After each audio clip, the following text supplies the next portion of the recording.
I'm a Midwesterner. I've seen snow, but we had some rough conditions out there, almost blizzard-like. So appreciate everybody who came out on a night when the conditions were not great. I just told Dan I would love to, give me your ticket stub if you see me sometime, and I'll buy you a drink. I didn't say a beer. I said a drink. But there you go. Yeah, you guys included. But I'm really talking about our fans. We suddenly have 25 ticket stubs and media credentials coming my way.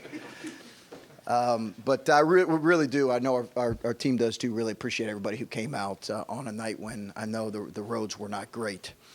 As far as the game, listen, credit to a really good Rutgers team. They do not ever quit. That's credit to Steve and the job he does and has done. Really well coached. They fight. They compete. And we knew, like we kept saying that to our guys, hey, the second half is going to be a different half. And it certainly was that. We survived against a really good team. Credit to our captains for kind of leading the way there down the stretch. So I'm guessing by your demeanor right now, you take this a win's a win, you move on. Is that more the focus as opposed to you're up 20 and then you're fighting for your life at the end? Oh yeah, I don't ever look at it like that. I mean, it's too hard to win in this league. Yeah, if you think I'm going to come in here with a, sour, oh man, Nick Saban might, but I'm not going to.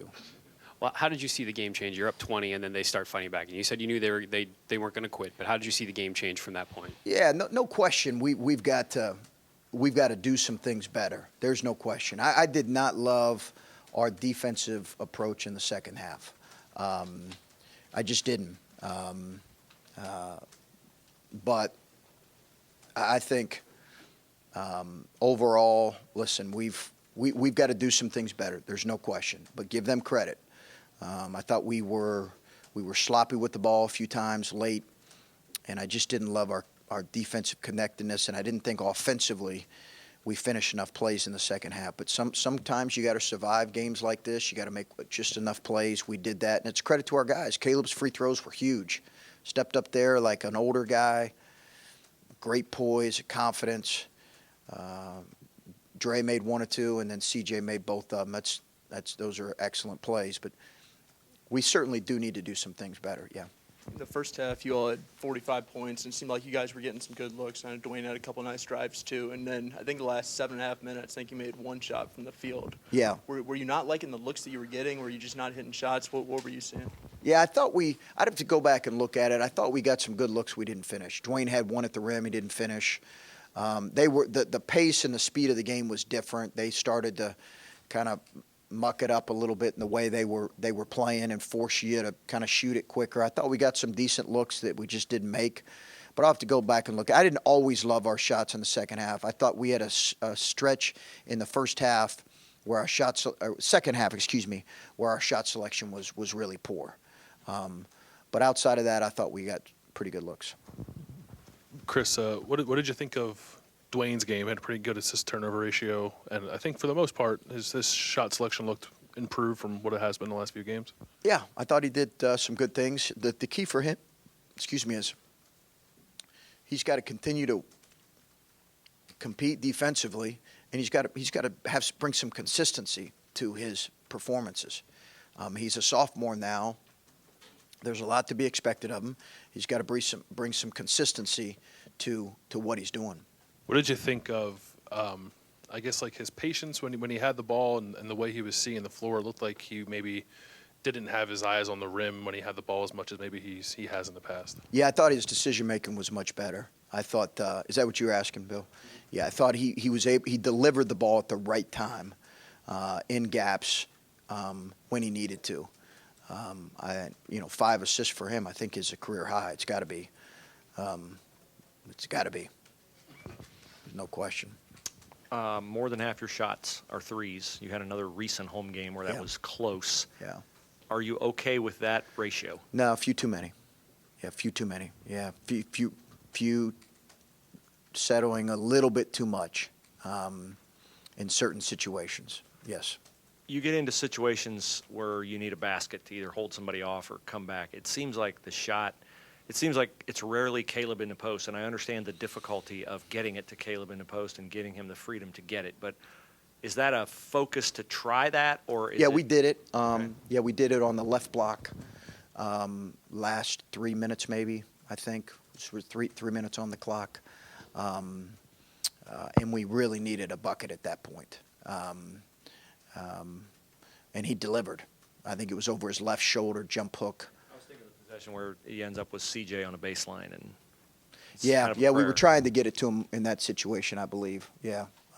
Actually, that was a different action. But yeah, he's always going to be a big part of what we do. Now, there's going to be some teams that are going to trap on every catch. They didn't. They were really loaded up, though. When he caught it, the one he finished, he actually had about 3 guys around him. It was a terrific finish. But I think we can definitely be more intentional as a group. There are sometimes we're running stuff to get it to him, and then they feel like they can't. This happened in the Minnesota game. They feel like they can't get it to him, and the ball ends up with the perimeters. And I think we can still be more committed to getting it to him in some of those stretches. Coach, like home court advantage is a thing that's understandable, but like in conference play, you guys are 48% from the field here, but then it drops to 39% whenever you guys leave here, and you guys have 3 games coming up against some pretty quality opponents on the road. Like, I guess, like, how do you bring what you're doing here and at least have some of that on the road when you're playing in some of these other arenas? I think we just have to continue to work on our execution. And what we're doing, and I think we've got to be. I can't remember what our numbers were at Michigan. I thought they were a little better in terms of our offensive efficiency, but I think we just have to keep working on our offensive execution. I'm sure those numbers are consistent everywhere. I think we just got to keep working on it. Why is it such, like, obviously home court advantage is a thing, but why is it such a vast difference? Comfort level with the surroundings. Teams play harder defensively, typically at home, although we had too many lapses today. I am starting to sound like Coach Saban, who's a heck of a coach, by the way. Let me just get that out of the way. Yeah, he's unbelievable. But we had too many defensive lapses. I just think generally, if you were to look at it, teams are more comfortable at home. The environment's different, and they typically defend harder and better on their own home floor. Coach, I'm interested to hear your thoughts on how you thought your team handled the full court press tonight. Rutgers rolled it out at a few different points. Yeah, just okay. I thought we were just okay with it. We got to be better with it. And then Justin Ahrens had 3 for 4 shooting from downtown in the first half, and then didn't have an attempt in the second. Well, what did he bring to the offense in the first, and then why wasn't he leaned on as much in the second? He wasn't defending very well in the second, so he didn't play a whole lot. But I thought he was great. In the first half, guys found him in open looks. That happens. He had really open looks. I thought his stretch there in his late 3 was critical. He's shooting the ball with such great confidence right now. I love how he's shooting the ball. I love the confidence Justin's shooting with right now. Regardless of if it goes in or not, I just love the confidence he's shooting the ball with. And guys are looking for him. But, he didn't play as many minutes in the second half. Bruce had mentioned that going to Caleb in the post is like a go-to. If you need a bucket, that's where you're going to go. But you guys seem to have so much better floor spacing when he's knocking down shots on the outside. Yeah, we do. As you go through this next month, and every game is just so important. How are you balancing that, and how hard is it to balance that, knowing that you need him on the block, but you also get better spacing and you kind of get better output from guys like Dwayne who drives to the rim? Yeah, it opens the basket. It really does open the floor and open the basket. I just think the diversity in his game is got to continue. Like when we're offensively our best, it's typically because he has his game is really diversified. And we're going to play teams that are just going to continue to not let him catch it or commit to the ball right when he catches it. So he's got to make the right play in those situations. And then we also have to move him around in different spots. But you're right, I think. And he understands it. When he can stretch the defense. It allows us to post other guys, and it allows us to drive to the basket. It really does. Do you, when you're up 20 in a game like this, Were we ever up 20? Yeah. One time? Okay. Were you just expecting Rutgers to have a run because of how hard it is to win in this league? And was there ever a point where you're like, well, this is too easy, it's not going to last until the end of this game? I tell you what you can usually tell is kind of the look in the other team and the way that they're competing. And that usually tells you. I thought they were scoring it too easily in the second half. And that's what made me uneasy and not feel. I just thought they were scoring too quick and too easy. It was a lot of trading baskets there until it got really down to the end, and we stopped scoring, and then they kept scoring. So I did not ever feel as I felt other times when we were up 20. And some of that's a credit. Like, I know they've won 17 games this year. You know, they're a good team. I mean, they're going to play in the NCAA tournament and have a chance to advance. They're that good. Luther's a Jersey guy playing against Rutgers. You found a shot a little bit tonight. How important is it for him to have an impact on both ends of the floor, and what did you see from him? Yeah, I thought he was good. I thought he stepped up, made good shots. I thought he took good shots for the most part. And it's 2 games right now where I felt like he's played with pretty good just confidence and in a pretty good way, and that needs to continue. I think he's finding his legs a little bit. I really did feel like he was struggling with just legs, fatigue, leg strength. We got to get him, feeling better about his overall physically.